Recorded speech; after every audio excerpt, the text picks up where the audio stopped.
안녕하세요. 오늘도 사연 살롱을 찾아주셔서 감사합니다. 30대 여성이에요. 저는 얼마 전 이혼을 했어요.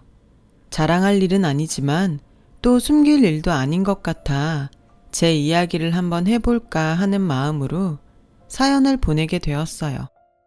저는 태어나서부터 한 번도 부유하지 못한 집에서 나고 자랐어요. 다른 집처럼 형제가 있던 것도 아닌데 저 하나를 키우는 게 힘이 들 만큼 저희 집은 가난했어요. 그래도 참 감사하게 저희 부모님은 아무리 없는 형편이지만 혹여 제가 다른 친구들한테 가난하다고 따돌림을 당할까 마음이 쓰이셨는지 저한테만은 없는 돈을 쪼개 신경을 많이 쓰셨어요. 그 결과 저는 저희 집이 어떤지 알지 못한 채 부모님의 배려로 마음 다치는 일은 없었어요. 하지만 그것도 잠시. 저는 고등학교에 진학해서 저희 집에 돈이 없다는 것을 알게 되었는데요. 그때가 고1 첫 중간고사를 마치고 생각보다 점수가 낮게 나와 시무룩하던 전 다른 친구들은 역 근처 학원에 다니고 있다는 사실을 알게 되었죠. 엄마에게 친구들과 같은 학원에 가고 싶다고 말을 했을 때였어요. 그리고 며칠 후 학원 갈 날만을 기다리고 있던 저에게 엄마는 이렇게 말씀하셨어요. 미안해 은정아. 엄마가 네가 말한 학원 보내주고 싶었는데 생각보다 학원비가 너무 비싸더라. 엄마가 돈이 없어서 학원에는 못 보내줄 것 같아. 미안해. 엄마는 제 앞에서 어쩔 줄 몰라 하시며 미안해 하셨어요. 그 마음이 오죽했을까. 저는 지금도 그때를 생각하면 가슴 한 곳이 저려와요. 엄마한테 너무 미안해서요. 그래서 그때부터 자연스럽게 저도 저희 집 형편이 어렵다는 것을 알게 되었고 부모님은 달리 말리진 않았지만 아무리 생각해도 제가 장학금을 받지 않은 한 저의 대학 진학은 어려워 보였어요.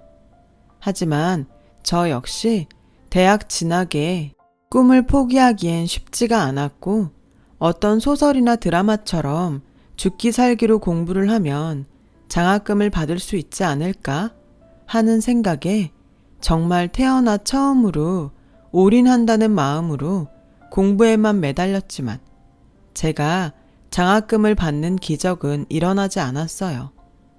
저는 어쩔 수 없이 대학은 나중에 돈을 벌어 제 힘으로 꼭 가자 하고 대학 진학을 보류해야 했고 시간의 흐름에 따라 고등학교를 졸업하면서 취업 전선에 뛰어들게 되었죠. 그렇게 대학생이 되지 못하고 어른이 된 저는 난생 처음 제 손으로 매달 월급이라는 것을 받으면서 힘은 들었지만 보람을 느꼈어요. 걱정과 달리 직장에서도 적응을 빨리 해 나갔습니다. 자연스럽게 교복이 아닌 사복을 입다 보니까 점점 옷이나 가방, 액세서리에 관심이 생기게 되더라고요. 또 제 자신을 꾸미는 것에 큰 즐거움을 느끼게 되었어요. 아무래도 관심이 이쪽으로 계속 쏠리다 보니 어느덧 저는 이쪽 일을 한번 해보고 싶다는 생각에 이르게 되었죠.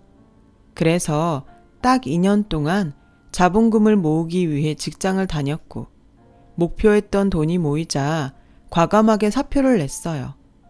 저희 이런 결정을 저희 부모님은 반기지 않으셨어요.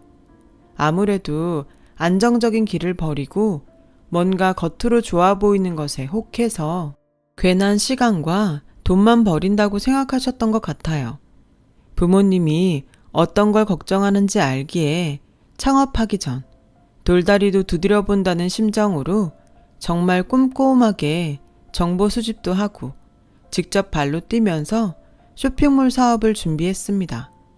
그리고 6개월 후 저는 드디어 제가 바라던 쇼핑몰을 오픈할 수 있었는데요. 그때는 그게 최선이었어요. 지금 생각해보면 시장조사나 트렌드 분석 같은 것이 미흡했고 그저 제가 좋아하는 스타일의 물건만 준비해 홈페이지를 열었던 것 같아요. 그렇게 한 달, 두 달 사업을 해보니 저도 이렇게만은 안 되겠다 하는 판단이 생기더라고요.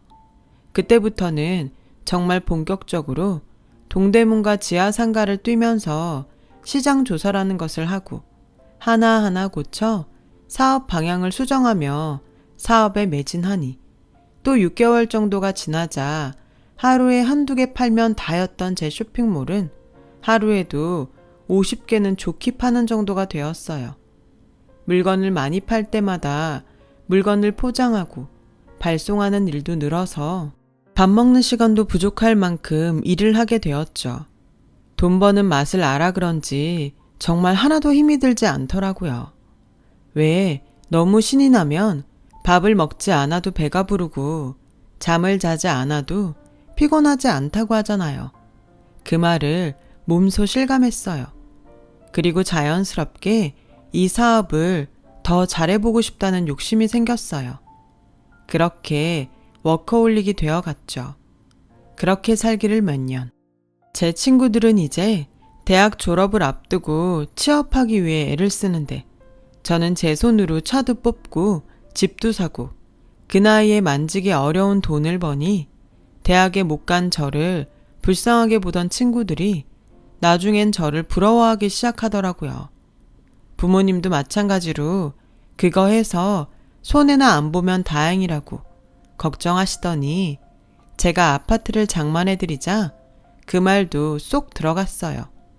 그야말로 세상 일이 모두 제가 마음먹기에 달린 듯 저는 자신만만하더라고요. 그런 마음도 잠시 문득 너무 앞만 보고 달려와 제대로 놀거나 남들 다 하는 첫사랑도 해보지 못했다는 생각이 파도처럼 제 안에 밀려 들어왔어요. 그리고 나도 빨리 연애하고 결혼하고 싶다 라는 말을 입버릇처럼 달고 살았죠. 누군가는 너무 어린 나이에 결혼하면 손해라고 놀 거 다 놀고 남자도 많이 만나보고 결혼해야 후회를 하지 않는다고 말을 했는데 그때 당시 그런 말은 제 귀에 들어오지 않았어요. 저는 제가 한번 그래야지 하고 마음 먹으면 누가 말려도 소용이 없을 만큼 앞만 보는 스타일이에요. 그래서 남들 하는 말은 하나도 듣지 않았고 드라마나 영화 속 연인을 보며 나도 저런 사랑을 하고 싶다는 꿈을 꾸면서 주변 사람들한테 좋은 사람 있으면 소개를 해달라고 부탁을 하기도 했죠. 하지만 몇 번의 소개팅에도 저는 인연을 못 만났는지 아니면 제가 눈이 높은 건지 마음에 드는 남자를 찾지 못했어요. 그렇게 또 1년이 지나 시간이 흐르자 나는 연애운이나 결혼운은 없나 보다 라는 생각이 들어 거의 포기 직전까지 가게 되었어요. 어차피 연애도 못하고 결혼도 못할 바엔 일이라도 더 잘해서 다른 큰 쇼핑몰처럼 큰 돈을 벌어보고 싶었고 그 길로 소개팅을 딱 끊고 사업에 집중했어요. 다행히 다른 운은 없어도 사업 운은 있는지 아니면 그동안 제가 공부한 것이 제대로 그 진가가 발휘되는지 사업은 점점 규모가 커져 그 무렵엔 직원도 10명이나 더 뽑았고 저는 여성 의류뿐만 아니라 남성 의류 쪽에도 발을 넓혀 또 눈코 뜰 새 없이 바쁘게 살았어요. 그러다 남성 신제품 의상 촬영을 하기 위해 남성 모델을 한 명 소개받았는데 면접 전 사진을 받아보고 심장이 두근두근했어요. 사진 속 남자가 엄청 잘생겼었거든요. 소개해준 타 쇼핑몰 사장님이 요즘 신인인데 너무 괜찮다고 하더니 사진만 봐서도 딱 알겠는 거 있죠. 저는 면접도 보기 전 이미 이 남자랑 일을 해야겠다고 마음을 굳혔어요. 그리고 그 남자를 만나러 가는 날 이런 말 하기 창피한데 사진도 이미 너무 훌륭한데 실물은 더욱 훌륭해서 목소리가 다 떨리고 차를 마시는 손이 달달 떨렸어요. 왜 포스에 기가 눌린다고 하잖아요. 딱 그런 기분이었어요. 그렇게 1년 동안 소개팅을 했는데 한 번도 느껴보지 못한 그런 감정이었어요. 일하면서 사적인 감정을 개입하면 안 되는 건데 이런 생각을 할 새도 없이 제 눈은 이미 이력서에 적힌 남자의 나이를 확인하고 있었죠. 이력서를 보니 남자는 저보다 2살이 어리더라고요. 어린 나이에도 불구하고 남자는 참 다정하고 젠틀했어요. 그리고 본격적으로 저희 쇼핑몰 옷을 몇 벌 입혀 핏을 확인하는데 그야말로 찰떡이더라고요. 비율이면 비율, 스타일이면 스타일. 더는 고민할 필요가 없어 언제부터 일할 수 있냐고 단도직입적으로 물어봤어요. 막 다른 쪽 일이 끝나서요. 원하시면 내일도 가능합니다. 근데 제가 오늘 여기 말고 다른 곳 면접이 2군데가 더 있어요. 괜찮으시면 제가 연락을 드려도 될까요? 물론이죠. 가능하면 저희랑 인연이 되었으면 좋겠네요. 그럼 혹시 죄송하지만 개인 명함 부탁해도 될까요? 회사로 연락해도 되지만 대표님한테 직접 연락드리고 싶어서요. 저는 분명 그때 제 심장 뛰는 소리를 제 귀로 들은 것만 같았어요. 사실 이런 일은 업계에서 절대 있을 수도 없는 일이었는데 이 남자도 나한테 관심이 있다는 것 같아 다른 건 생각하지도 않고 제 명함을 주었어요. 그리고 그 일을 계기로 저는 첫 연애이자 비밀 사내 연애를 시작하게 되었습니다. 말이 비밀 연애지 늦게 배운 도둑질이 날 박는지 모른다고 저는 언제 들켜도 이상하지 않을 만큼 티가 팍팍 났고 결국 연애 6개월도 되지 않아 다른 직원들에게 들키고 말았어요. 처음 생각은 상대가 연하인 만큼 결혼 얘기는 꺼내보기 어려웠어요. 연애를 좀 길게 해야겠다고 생각했는데 막상 다른 사람들한테 들키고 나니 이렇게 된 거 결혼을 하면 좋겠다는 생각이 들었죠. 하지만 역시나 나이도 더 많으면서 결혼 이야기를 먼저 꺼내기가 쉽지 않았고 이런 마음을 남자친구는 어떻게 알았는지 마치 제 속에 들어갔다 나온 사람처럼 이렇게 말했어요. 우리 이렇게 된 거 결혼할까? 물론 내가 자기보다 벌이가 좀 안 되지만 자기만 좋다고 하면 나 자기랑 결혼하고 싶어. 저는 하마터면 큰 소리로 환호를 지를 뻔했어요. 그 기분이란 로또 1등에 당첨된 것, 그 이상의 기분이었으니까요. 그렇게 저는 결혼을 진행하게 되었어요. 주변에선 제 결혼 소식에 남편이 너무 잘생겨서 부러워하는 사람들도 있었지만 저런 남자랑 살면 다른 여자들이 꼬울까봐 마음 편하게 못 산다고 비아냥거리는 사람들도 있었어요. 그때 당시는 뭐가 그렇게 자신이 있었는지 그냥 부러우면 부럽다고 해 라며 그런 사람들과는 가차 없이 인연을 끊어버렸고 두고 봐 부러워서 어쩌지 못할 만큼 잘 살아줄 테니까 하는 괜한 오기까지 발동했어요. 그런데 의외의 복병은 저희 부모님이셨어요. 아무래도 피팅 모델이라는 직업이 낯설고 무엇보다 계약관계라고는 하지만 제가 주는 돈을 받고 일을 하는 사위가 못마땅하셨던 거죠. 너 나중에 후회할 수 있어. 남편은 그래도 안정적인 직장에 다니고 너를 품어줄 수 있는 사람이 좋은데. 엄마, 나 윤재 씨 사랑해. 조건 같은 거 하나도 안 보일 만큼 너무 좋아. 그래도 아유 그래 엄마도 편견일 수 있지. 알았다. 네가 그렇게 좋으면 결혼해. 네 아빠는 엄마가 설득할게. 딸이 이렇게 좋아 죽겠다는데 아마 아빠도 걱정은 돼도 엄마랑 같을 거야. 대신 정말 잘 살아야 해. 약속이다. 저는 그렇게 엄마와 잘 살겠다는 약속을 하고 결혼 허락을 받았어요. 그리고 곧 남편의 집에 인사를 갔는데 예비 시부모님은 저를 2팔 벌려 환영해 주셨어요.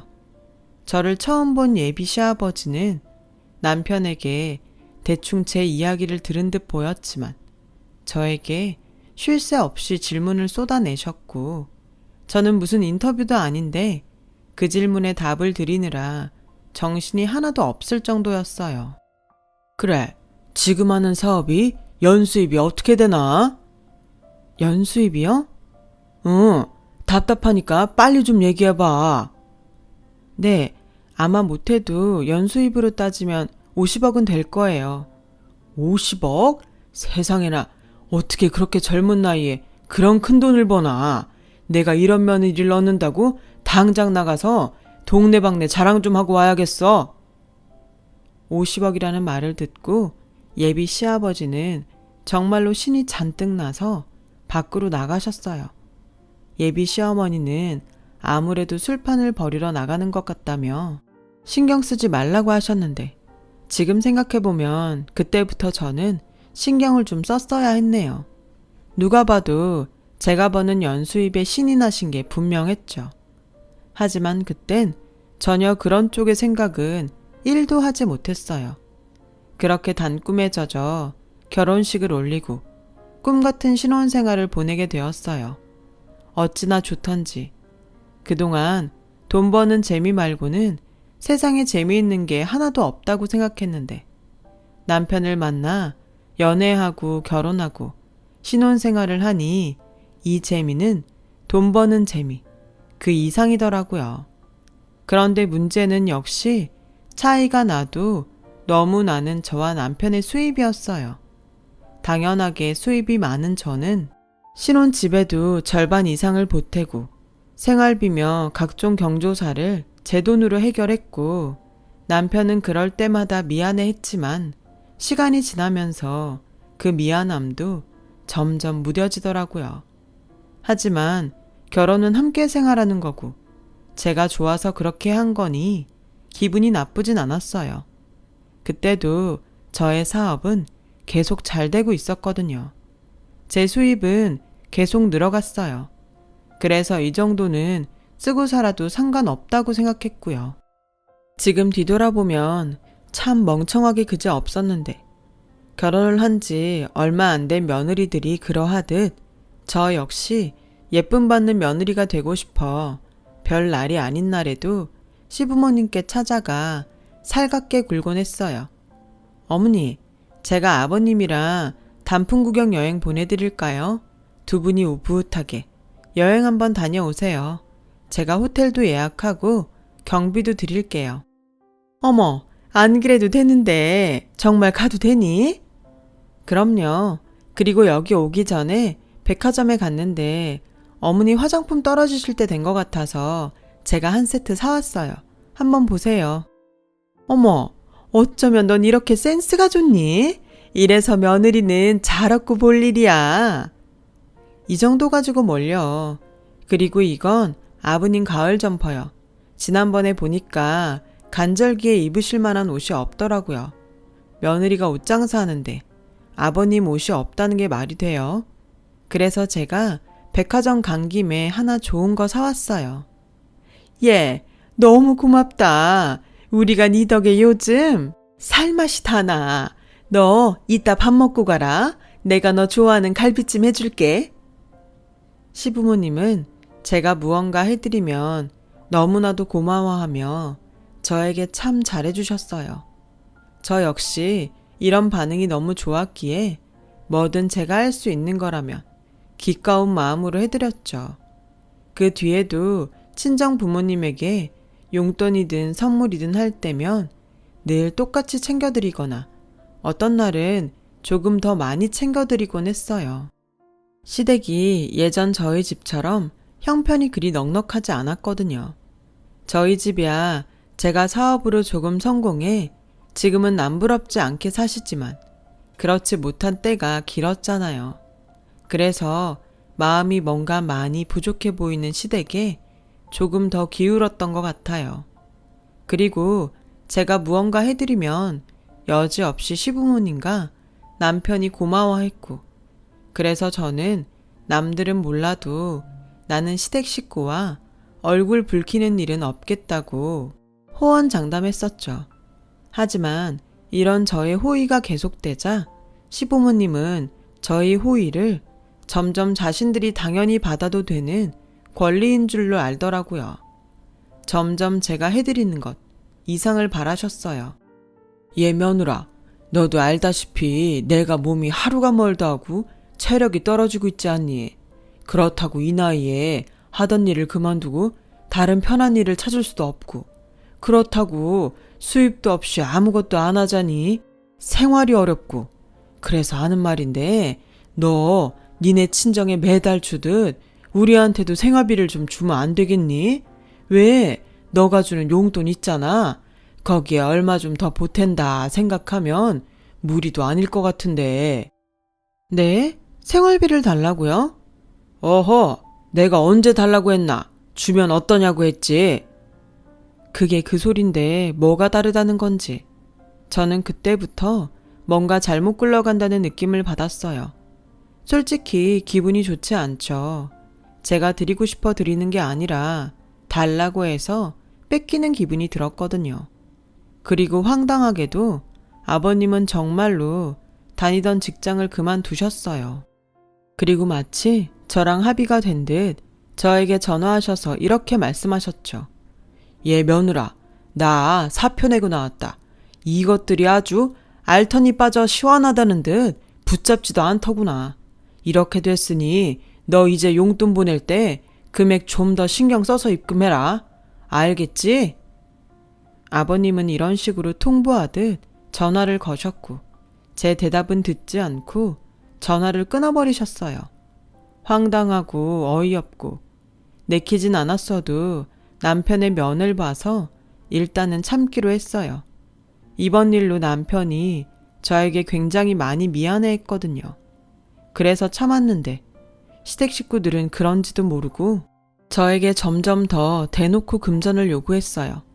얘, 있잖니? 내가 생각해봤는데 언제까지고 너한테 생활비를 받을 수는 없는 노릇이고 그래서 카페를 하나 차리면 어떨까 하는데 넌 어떻게 생각하니? 저는 어머님의 물음에 그래도 계속 제 돈을 쓸 생각은 아니었나 보다 하고 마음이 조금 놓였어요. 어머님이 하고 싶으시면 저는 좋다고 생각해요. 그래? 그럼 말 나온 김에 너 나랑 부동산 좀 다녀오자. 계약금은 바로 쏴줄 수 있지? 그리고 인테리어랑 이것저것 또 준비할 게 많던데 그것도 네가 알아서 해줄 수 있지? 네? 그게 무슨... 어머님이 카페 하시는 게 아니세요? 그래, 사장은 나지. 근데 나는 나이도 많고 아는 게 없잖아. 가게 계약하고 내부 공사하고 그 커피 만드는 직원 하나 뽑아놓고 그럼 알아서 굴러가지 않겠어? 그때까지만 네가 좀 신경 써라. 저는 너무 황당했어요. 자기 돈 하나 없이 가게를 차려 자기는 사장을 하겠다니. 이번에는 절대 그냥은 넘어갈 수 없어 이젠 얘기를 해야겠다고 생각했어요. 어머니, 제가 여태 참았는데 더는 못 참겠어요. 제가 어머님네 은행도 아니고 도깨비 방망이도 아닌데 저한테 너무 다 해달라고 하시는 거 아니세요? 뭐? 어머, 얘 시어머니한테 하는 소리 좀 봐. 나는 너 생각해서 카페나 좀 해보려고 한 건데 싫으면 말아. 나도 그냥 네가 주는 돈 편하게 쓰는 게 더 좋아. 기껏 지 생각해줬더니 너 아주 실망이다. 실망이요? 저도 마찬가지예요. 어머님도 그렇고 아버님도 그렇고 전에는 이렇게 노골적으로 돈 얘기 안 하셨는데 요즘은 이렇게 대놓고 편하게 말씀하시니 전 제가 이 집 며느리인지 호구인지 헷갈릴 정도예요. 듣자 하니까 너 내가 아주 우습구나. 그래, 푼돈 좀 줬다 이거지? 푼돈이요? 아, 그 돈이 푼돈이에요? 그럼 이제 다음 달부턴 그 푼돈 안 드려도 되죠? 저 바빠서 이만 끊을게요. 뭐? 얘! 야! 저는 소리를 치는 시어머니의 전화를 일방적으로 끊었어요. 그리고 잠시 후 시아버지에게서도 전화가 걸려왔는데 어차피 돈 얘기 아니면 방금 시어머니한테 듣고 따지는 전화일 테니 받고 싶지 않아 전화를 받지 않았죠. 그 불똥은 남편한테로 번져갔어요. 자기야, 오늘 무슨 일 있었어? 아버지도 그렇고 엄마도 화가 단단히 나셨던데. 그게... 저는 남편한테 그동안 참아왔던 제 진짜 속마음을 얘기했어요.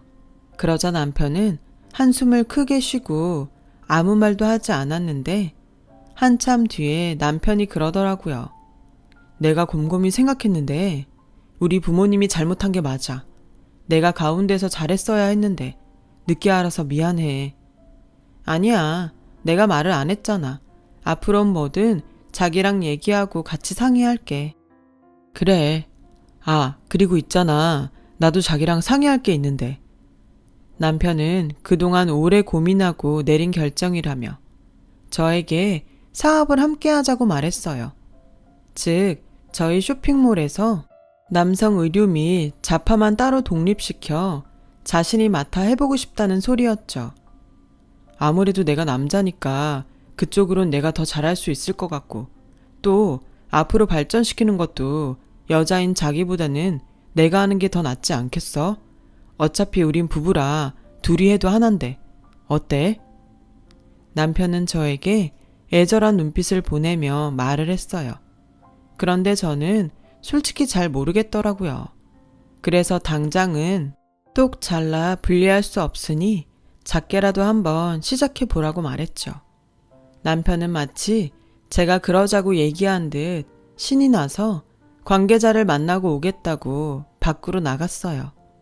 그렇게 약 2달 후 시어머니는 저에게 장문의 문자를 보내셨는데요.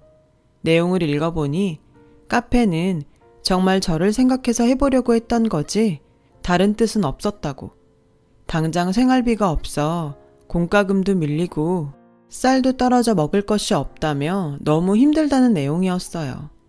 저는 차마 그런 문자를 보고 외면할 수 없어 어머니한테 지난달 것까지 2달치 생활비를 보내드렸고 쌀과 고기 그리고 과일을 사들고 그날 저녁 시댁에 찾아갔어요.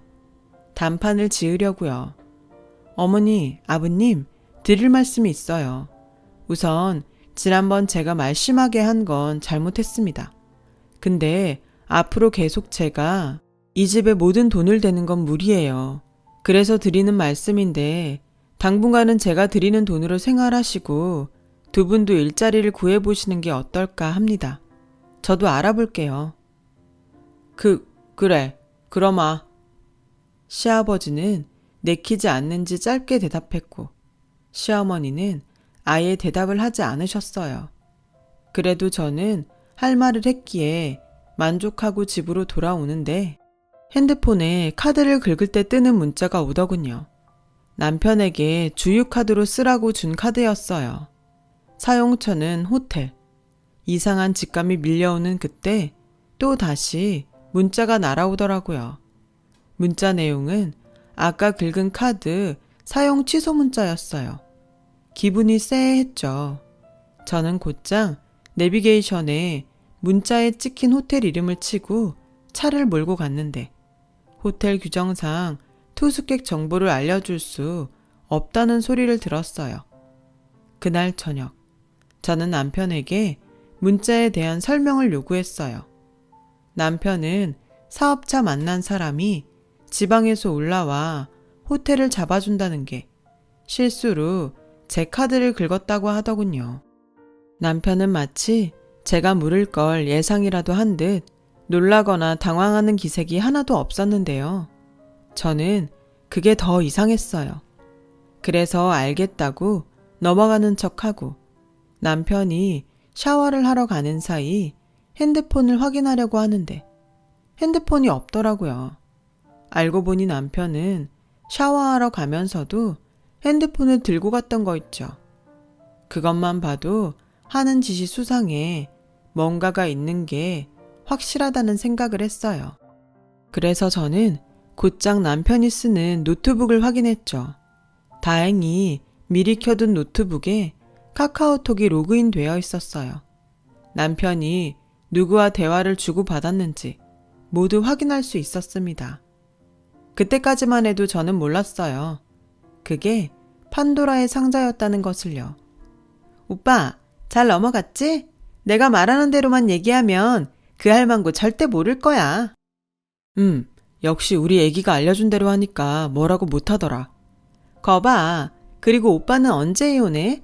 그 할망구 재산은 야금야금 잘 챙기고 있지? 그럼 회사 자금도 이제 내 계좌로 들어오게 해놨으니까 앞으로는 돈방석에 앉을 생각만 하면 돼. 그땐 내가 우리 애기 웨딩드레스도 입혀주고 꼭 행복하게 해줄게. 피가 거꾸로 솟는 기분이 이런 걸까요? 저는 저 몰래 딴짓을 하는 남편의 실체에 안면 근육이 마비되는 듯 경련이 나는 듯 하더라고요. 그리고 또 하나, 남편과 시댁 식구들이 쓰는 그룹 대화방이 있었는데 그 내용은 또 만만치 않더군요. 윤재야, 오늘 걔가 와서 뭔 소리를 하고 갔는지 아냐? 아주 웃기지도 않아서 돈 좀 있다고 그렇게 유세를 한다. 너 얼른 그 집이면 쇼핑몰인지 뭔지 네 앞으로 해놔. 엄마가 언제까지 비굴하게 네 처한테 돈 얘기를 해야 하니? 그래, 아빠는 처음부터 걔 마음에 안 들었다. 걔도 그렇고 걔 부모도 그렇고 졸부주제에 돈 좀 있다고 무시하는 게 아주 재수가 없어. 너 얼른 걔 거 다 뺏고 이혼해. 그리고 젊고 예쁜 아라랑 결혼해라. 그래야 손주도 빨리 보지.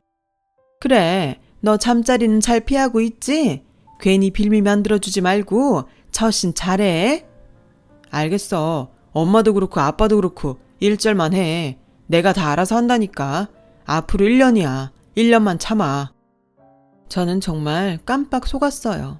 그리고 아버님이 말한 아라라는 여자는 황당하게도 남편에게 오늘의 알리바이를 만들어준 그 여자였고, 저는 이 모든 것이 저만 모르고 저희 것을 뺏고 이혼하겠다는 남편의 큰 그림이었다는 것을 알게 되었어요.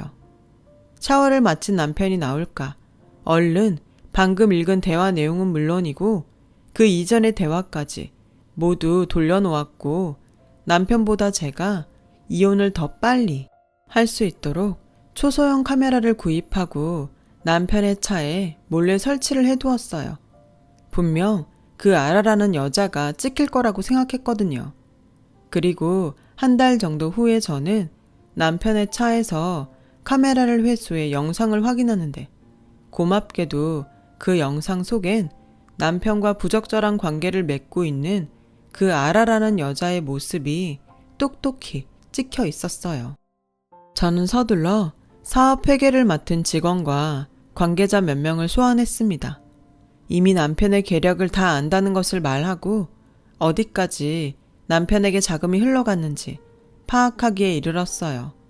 앞에서 말했듯 저는 한번 마음먹으면 집요하기 때문에 남편과 그의 가족을 빈털터리로 쪽박을 차게 할 마음이었고, 남편의 사업주를 막는 것은 물론 남편에게 쓰라고 준 카드까지 정지시켰어요. 그리고 이미 남편 계좌로 흘러간 돈을 회수하기 위해 남편 몰래 소송을 준비하는데 그달 생활비 입금이 왜 늦냐며 시어머니에게 전화가 걸려왔어요. 예, 너는 내가 이렇게 돈을 달라고 전화를 해야 돈을 보내니? 아니요, 이젠 전화하셔도 돈 보내는 일은 절대 없을 거예요. 뭐? 이건 또 무슨 개뼈다귀 같은 소리야. 너, 나 가지고 노니? 가지고 논 건 어머님이랑 그 집 식구들이잖아요. 저 지금 변호사 사무실이에요. 어머님 아들이랑 이혼하려고요. 뭐? 얘, 지금 그게 무슨 소리니? 왜 갑자기 이혼을 해? 얘, 나랑 얘기 좀 하자. 아니요, 저 지금 바쁘니까 전화 끊을게요. 그리고 앞으로 전화 안 받을 거니까 전화하지 마세요. 아버님한테도 꼭 전해주시고요. 저는 그렇게 먼저 칼을 빼들었어요. 그리고 그즘 돈줄이 막히고 사업줄이 막힌 남편은 자기 엄마한테 제가 이혼을 준비하는 말을 전해 듣고 남편은 서울 시내를 돌아다니며 저를 찾기 위해 안달이 났어요. 그리고 마침내 회사 사무실에서 저를 만나게 되었어요. 그때까지 제가 자기 식구들 때문에 화가 나서 이혼을 하자는 줄 알고 저에게 자기야, 내가 앞으로 우리 식구들 자기한테 절대로 돈 달라고 입 뻥끗도 못하게 할게. 앞으로 당신 신경 쓰이게 하는 일 절대 없을 테니까 이혼만은 하지 말자. 나 자기 사랑해. 나 자기 없으면 죽어. 알잖아. 알아? 뭘 알아? 나는 여태 자기에 대해 하나도 몰랐어. 나 하마터면 이유도 모른 채 내 거 다 뺏기고 이혼당할 뻔했잖아. 그게 무슨 소리야? 내가 왜 당신이랑 이혼을 해? 그럼 대답해봐. 우리 왜 아기 안 가져? 그야 자기가 요즘 사업하느라 바쁘잖아. 그래? 그럼 그 아라라는 여자는? 그리고 집이랑 여기 회사 다 자기 앞으로 돌려놓으라는 그 말은 다 뭐야? 뭐? 도대체 무슨 말을 하는 거야? 난 하나도 못 알아듣겠네. 야, 왜? 그 아라라는 애가 이런 경우는 어떻게 하라고 알려주지 않던? 어디서 술집 여자처럼 생겨먹은 게? 둘이 잘 어울려. 그러니까 네 소원대로 이혼해 줄 테니 그 여자랑 잘 살아봐. 자기야, 뭘 어떻게 알았는지 모르겠지만 오해야. 걔가 나 좋다고 쫓아다녀서 떼놓으려고 몇 번 만났는데. 참나, 말이야 방구야? 넌 쫓아다니는 애를 그렇게 떼어놓니? 저는 핸드폰에 담아둔 카메라 속 영상과 대화글을 남편에게 보여줬어요. 그러자 남편의 얼굴이 종이장처럼 하얗게 질렸고 이제는 끝이라는 생각이 들었는지 자리에 털썩 주저앉더라고요. 그때였어요. 남편에게 들었는지 회사까지 쫓아온 시부모라는 작자들이 바닥에 주저앉은 당신 아들을 보고 눈이 횟가닥해서 저에게 달려들었고, 이 망할 년, 그렇게 돈 있다고 우리 아들을 꼬셔놓고 이제와 내 아들을 버려? 그래, 너 이혼할 거면 윤재랑 우리한테 위자료 내놓고 가. 위자료는 각각 20억씩 40억이야. 정말 돈에 단단히 미쳤구만. 아니, 그 전에 위자료라는 단어의 뜻은 아세요? 설사 당신들한테 위자료를 준다고 칩시다. 무슨 근거로 억소리를 내는 건데요? 40억? 웃기지도 않아 진짜. 특히 아버님, 처음 본 사람한테 연수입이 얼마냐고 물어볼 때 알아차렸어야 했는데 미쳤지 진짜. 그동안 들어간 돈도 다 뺏어 오기 전에 이쯤에서 그만하세요. 그리고 어머님도 아버님도 당신도 똑똑히 들어. 나 당신들 계략대로 내 거 다 뺏길 만큼 그렇게 호락호락하지 않아. 내가 진짜 호구여서 그 돈 다 준 줄 알아요? 그 정도는 눈 딱 감고 줄 수 있어서, 그리고 그땐 내 마음이 그러고 싶어서 준 거예요. 난 마음을 줬는데 어쩜 당신들은 돈만 쏙쏙 빼갔네요. 이젠 다 끝났으니 더 험한 꼴 보이지 말고 내 회사에서 당장 나가요. 안 그럼 경찰 부를 테니까. 그리고 어머님이랑 아버님한테도 위자료 대신 선물 보냈으니 핸드폰들 확인하세요. 제 핸드폰에 담아두었던 남편에 관한 영상과 자료들을 보냈거든요. 아마 보면 더는 저한테 함부로 말하지 못하실 거예요. 그리고 당신 어차피 소송으로 싸워봤자 당신은 건질 거 하나 없어. 지금도 이 방에 CCTV가 있다고. 그러니 내가 사준 것들 다 두고 네 몸뚱이만 니네 낡아빠진 집으로 가. 오늘부터. 저는 그렇게 이혼을 했어요. 지금도 가끔 핸드폰 영상을 보고 꿀먹은 벙어리가 된 시아버지의 표정이 생각이 날 때도 있는데요. 시간이 많이 흐르면 그 모습도 기억이 나지 않았으면 좋겠네요. 저희 부모님은 모든 사실을 아시고 당장 남편 놈과 시부모라는 작자를 찾아가 가만두지 않겠다고 성화를 부리셨지만 더는 그쪽 사람들과 엮이고 싶지 않아 제가 말렸어요. 그리고 남편은 더 이상 이쪽 업계에 발도 못 붙이게 제가 손을 써두었죠. 이게 또 은근 제 얼굴에 침뱉기라서 한동안은 저도 힘든 시간을 보내야 했어요. 하지만 어쩔 수 없죠. 남편의 진짜 모습을 보지 못하고 제가 보고 싶은 모습만 봐서 생긴 일이니 저도 어느 정도는 감수해야 하니까요. 지금은 신혼집을 정리하고 부모님 집 근처 작은 오피스텔에 혼자 거주하고 있어요. 이젠 연애나 결혼에는 정말 관심도 없고요. 그냥 예전처럼 저희 부모님 챙기고 일에 몰두하며 살고 있어요. 그리고 깨달았죠. 사람은 아무리 노력해도 배신을 하지만 일은 노력하면 응당 결과가 있다는 것을요. 저는 이렇게 제가 좋아하는 일을 할 수 있음에 감사하는 마음으로 살기로 했어요. 얼마 전부턴 미뤄왔던 대학에 가기 위해 수능을 준비하고 있고요. 이것도 사실 일과 병행하니 만만치는 않네요. 그래도 제가 열심히 노력하면 그때 못 이룬 대학생의 꿈도 이룰 수 있겠죠. 지금까지 제 이야기 들어주셔서 고맙습니다. 모든 분들이 항상 행복을 계획할 수 있는 오늘이 되길 희망합니다. 여러분, 사연 댓글에 응원과 현명한 조언 부탁드려요. 좋아요와 구독은 저에게 큰 힘이 됩니다. 오늘도 좋은 일 가득하세요.